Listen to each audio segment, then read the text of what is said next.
ফকিরকে আল্লাহ কোটিপতি বানানোর পরে শুকরিয়া করার কথা ভুলে যায়, এরকম হাজার হাজার কোটিপতি আছে না নাই?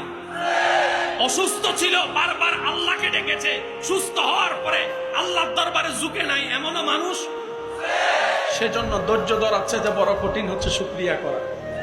যারা লাইফে সাকসেস করতে চান, আমি আমার জীবন থেকে আপনাদেরকে একটা কথা বলবো, যাই হোক, যেমন হোক, যেভাবে হোক, মন মতো হোক, মন মতো না হোক, বিবেকসম্মত হোক, বিবেকসম্মত না হোক, বুঝে আসুক না আসুক, কোন প্রকার আপত্তি ছাড়া আল্লাহর উপর ভরসা করে ধৈর্যকে সাথে নিয়ে শুধু মুখে একটা শব্দ রাখবেন, আলহামদুলিল্লাহ, আলহামদুলিল্লাহ, আলহামদুলিল্লাহ, আলহামদুলিল্লাহ, আলহামদুলিল্লাহ। পাইলে আলহামদুলিল্লাহ, না পাইলে আলহামদুলিল্লাহ।